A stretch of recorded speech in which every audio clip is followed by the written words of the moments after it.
Welcome back to my channel SK studies. My name is Sarabjit Kaur and आज इस video के अंदर मैं एक्सप्लेन करने जा रही हूँ chapter 3 metals and non metals class 10 science. And इस वीडियो के अंदर जो मैंने टॉपिक कवर किया है वो है reaction of metals with water. So ये एक बहुत इंपॉर्टेंट टॉपिक है, तो चलिए हम वीडियो को स्टार्ट करते हैं।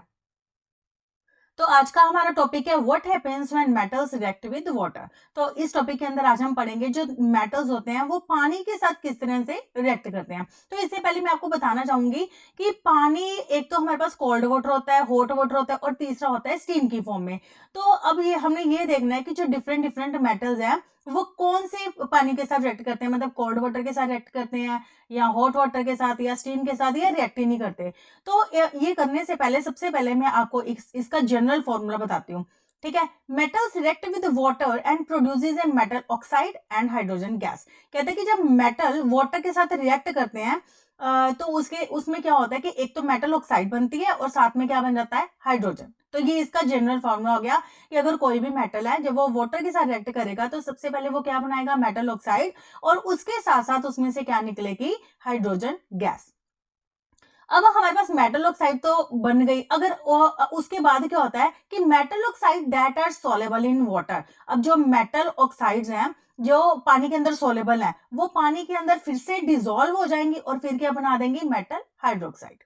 ठीक है, मतलब कि सबसे पहले जब मेटल ने वाटर के साथ रिएक्ट किया तो क्या बनाया, मेटल ऑक्साइड बनाई। अब जौन सी मेटल ऑक्साइड फर्दर पानी के अंदर डिसॉल्व हो सकती हैं वो पानी के अंदर डिसॉल्व हुई और उन्होंने क्या बना दिया, मेटल हाइड्रोक्साइड। ठीक है, but all metals do not react with water. पर कहता है ये जो सिचुएशन है ना हर एक केस में नहीं होती, क्योंकि सारे के सारे मेटल्स वाटर के साथ रिएक्ट नहीं करते।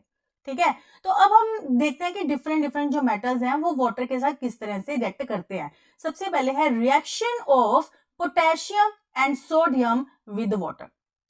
ठीक है, तो हमने देखना है कि जो पोटेशियम है और सोडियम मेटल है ये पानी के साथ किस तरह से रिएक्ट करते हैं। तो metals like potassium and sodium react violently with cold water. कहते हैं सबसे पहले बात हुई पोटेशियम एंड सोडियम की, ये जो दोनों मेटल्स है ना ये बहुत ही ज्यादा रिएक्टिव मेटल्स हैं। तो ये जैसे हम इनको कोल्ड वाटर के अंदर अगर हम इनको डाल दें तो ये एकदम से वायलेंटली रिएक्ट करेंगे, मतलब कि इनकी जो रिएक्शन होगी ना वो हाईली एक्सोथर्मिक रिएक्शन होगी, और वो रिएक्शन इतनी ज्यादा एक्सोथर्मिक होगी कि ये जो सोडियम और पोटेशियम है ये एकदम से आग पकड़ लेंगे। ठीक है, तो कहने का मतलब है कि जो पोटेशियम एंड सोडियम मेटल है ये बहुत ही ज्यादा रिएक्टिव एलिमेंट्स है। ये कोल्ड वाटर के साथ रिएक्ट करके हाईली एक्सोथर्मिक रिएक्शन करते हैं, जिसके बाद जो पोटेशियम एंड सोडियम है एकदम से आग पकड़ लेते हैं। तो इनके अंदर रिएक्शन होती कैसे है, कहता है कि जो पोटेशियम होता है जब उनको वाटर के अंदर मिक्स करते हैं तो होता क्या है कि पोटेशियम हाइड्रोक्साइड बनता है, इसके साथ साथ क्या निकलता है, हाइड्रोजन गैस, और इसके अलॉन्ग विद क्या निकलती है, हीट एनर्जी। ठीक है, इसी तरह से जो सोडियम होता है वो भी वाटर के साथ इसी तरीके से रिएक्ट करता है कि सबसे पहले जो सोडियम है वाटर के साथ रिएक्ट करेगा तो क्या बना देगा, sodium hydroxide and hydrogen gas, और उसके साथ क्या निकलेगी, हीट एनर्जी। ठीक है, तो ये तो थी हमारी बात पोटेशियम एंड सोडियम की। तो पोटेशियम एंड सोडियम कैसे रिएक्ट करते हैं, वेरी वायलेंटली, इनकी रिएक्शन हाईली एक्सोथर्मिक रिएक्शन होती है। अब नेक्स्ट जो हमारी रिएक्शन है वो है कैल्शियम विद वाटर।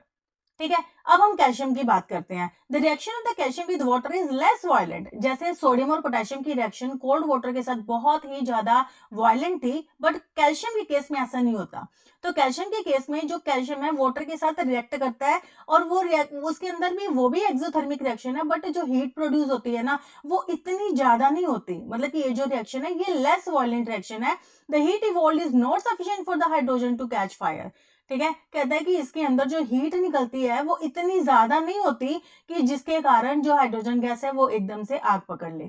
ठीक है, तो इसकी भी रिएक्शन उसी तरीके से होगी कि जो कैल्शियम है जब वाटर के साथ रिएक्शन करेगा तो क्या बनाएगा, कैल्शियम हाइड्रोक्साइड, और उसके साथ क्या निकलेगी, हाइड्रोजन गैस। तो ये तो हमने जनरल फॉर्मूले में ही पढ़ा था ना कि कोई भी मेटल जब वाटर के साथ रिएक्ट करता है तो क्या बनता है, मेटल हाइड्रोक्साइड, और उसके साथ क्या निकलती है, हाइड्रोजन गैस। अब इसमें क्या है, जो calcium start floating because the bubbles of the hydrogen gas formed stick to the surface of the metal. कहते हैं अब इस रिएक्शन में और क्या चीज होती है, सबसे पहले कैल्शियम ने जब वाटर के साथ रिएक्ट किया तो क्या बना दिया, कैल्शियम हाइड्रोक्साइड, और साथ में क्या निकली, हाइड्रोजन गैस। अब ये जो हाइड्रोजन गैस निकली ये क्या करेगी, जो कैल्शियम है ना मिक्सचर के अंदर जो रिएक्शन कैल्शियम है वो हाइड्रोजन गैस उसके साथ स्टिक हो जाएगी, चिपक जाएगी, और हाइड्रोजन तो गैस है तो उसके बबल्स पानी में ऊपर की तरफ आएंगे, तो वो क्या करेंगे, कैल्शियम के साथ चिपक कर कैल्शियम को भी ऊपर ले आएंगे, जिसके कारण जो कैल्शियम है वो उसके जो वाटर के सरफेस के ऊपर फ्लोट करने लग जाएगा। तो ये बहुत ही इंपॉर्टेंट क्वेश्चन भी है कि why calcium start floating while reaction with water। तो इसका आंसर यही रहेगा कि calcium start floating because the bubbles of the hydrogen gas formed stick to the surface of the metal, क्योंकि जो हाइड्रोजन गैस इस रिएक्शन के अंदर निकलती है वो क्या करेगी, कैल्शियम के साथ चिपक जाएगी और उसको सरफेस के ऊपर लेकर आ जाएगी। अब नेक्स्ट हमारी जो रिएक्शन है वो है reaction of the magnesium with water. अब जैसे कैल्शियम ने वाटर के साथ रिएक्शन की, तो अब जो मैग्नीशियम होता है ना वो कोल्ड वाटर के साथ रिएक्शन नहीं करता। ठीक है, अभी तक हमने कोल्ड वाटर वाले तीन पढ़े, कौन से, पोटेशियम, सोडियम और तीसरा क्या हो गया, कैल्शियम। पोटेशियम सोडियम की जो रिएक्शन है हाईली वायलेंट, हाईली एक्सोथर्मिक, और जो कैल्शियम की जो रिएक्शन थी वो थी लेस वायलेंट। अब नेक्स्ट जो मैग्नीशियम है वो तो कोल्ड वाटर के साथ रिएक्ट ही नहीं करता। ठीक है, अब वो कोल्ड वाटर के साथ रिएक्ट नहीं करता तो किसके साथ करेगा, हॉट वाटर के साथ। तो it reacts with the hot water to form magnesium hydroxide and hydrogen. तो ये अब जो मैग्नीशियम है वो हॉट वाटर के साथ रिएक्शन करने के बाद क्या बना देता है, एक तो बना देता है मैग्नीशियम हाइड्रोक्साइड और उसके साथ क्या निकलती है, हाइड्रोजन गैस। अब कैल्शियम की तरह ये जो मैग्नीशियम है इसकी भी सेम ही प्रोसीजर होता है कि it also start floating due to the bubbles of the hydrogen gas sticking to its surface. कहते हैं जैसे कैल्शियम कहाँ पे स्टिक हो गया था, हाइड्रोजन गैस के बबल्स के साथ, इसी तरह जो हाइड्रोजन गैस के बबल है ना वो मैग्नीशियम के साथ चिपक जाएंगे, उसके साथ स्टिक हो जाएंगे और उसको उठा के कहां पर लेके आएंगे, सरफेस के ऊपर। ठीक है, तो इसका भी ये क्वेश्चन आ सकता है कि why magnesium start floating while reaction with water. तो इसका आंसर वही सेम ही रहेगा कि जो हाइड्रोजन गैस के बबल है वो क्या करते हैं, इनके साथ चिपक जाते हैं और उनको सरफेस के ऊपर ले आते हैं। अब जो हमारी नेक्स्ट रिएक्शन है वो है reaction of aluminium, iron and zinc. ठीक है, अब ये जो तीनों मेटल्स है जैसे कि एल्यूमिनियम हो गया, आयरन हो गया एंड जिंक हो गया, ये तो ना तो ये कोल्ड वाटर के साथ रिएक्शन करते हैं, ठीक है, और ना ही ये हॉट वाटर के साथ रिएक्शन करते हैं। अब तीसरी फॉर्म कौन सी है वाटर की, steam, but they react with steam to form the metal oxide and hydrogen. ठीक है, मतलब कि ये बड़ी मुश्किल से रिएक्ट करते हैं, ये ना ही कोल्ड वाटर के साथ रिएक्शन करते हैं ना ही हॉट वाटर के साथ रिएक्शन करते हैं, ये स्टीम के साथ रिएक्शन करते हैं पर ये क्या बनाते हैं, ऑक्साइड बनाते हैं। ठीक है, अब इनकी रिएक्शन कैसे है कि एल्यूमिनियम जब हमने इसको वाटर के अंदर डाला तो इसने बनाया एल्यूमिनियम ऑक्साइड और इसके साथ क्या निकली, हाइड्रोजन गैस, क्योंकि ये जो एल्यूमिनियम जो ऑक्साइड है ना वो फर्दर वाटर के अंदर मिक्स नहीं होती और हाइड्रोक्साइड नहीं बनाती। ठीक है, और इसी तरह जो आयरन है, आयरन भी वाटर के साथ रिएक्शन करेगा तो क्या बनाएगा, फेरिक ऑक्साइड। ठीक है, तो इसके साथ क्या निकलेगी, हाइड्रोजन गैस। ठीक है, अब हम बाद में जो हमारे वेरी लेस रिएक्टिव मेटल्स हैं लाइक लेड हो गया, कॉपर हो गया, सिल्वर हो गया, गोल्ड हो गया, ये वाटर के साथ रिएक्ट ही नहीं करते। ठीक है, तो अभी हमने देखा कि कौन सा मेटल कोल्ड वाटर के साथ रिएक्ट करता है, कौन सा हॉट वाटर के साथ रिएक्ट करता है, कौन सा स्टीम के साथ रिएक्ट करता है, और ऐसे मेटल्स जो पानी के साथ रिएक्शन करते ही नहीं है। तो ये तो मेरी थी आज की video, thank you so much.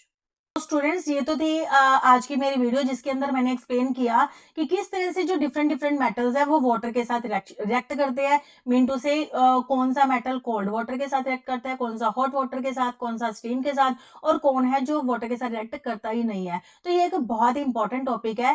Hope आपको ये सारा टॉपिक अच्छे से क्लियर हो गया होगा, क्योंकि बोर्ड एग्जाम के अंदर भी इसमें से कोई ना कोई क्वेश्चन आ जाता है। तो प्लीज इसको ध्यान से करिएगा, और अगर आपको इसमें से कुछ भी क्लियर नहीं होता तो आप मुझे कमेंट सेक्शन में बता सकते हैं, मैं आपको दोबारा से एक्सप्लेन करूंगी, आपको रिप्लाई जरूर करूंगी। सो जो नेक्स्ट टॉपिक है वो हम करेंगे नेक्स्ट वीडियो के अंदर। मेरे चैनल के साथ बना रहिए ताकि आपको सभी टॉपिक बड़े अच्छे से क्लियर हो जाए। Thank you so much.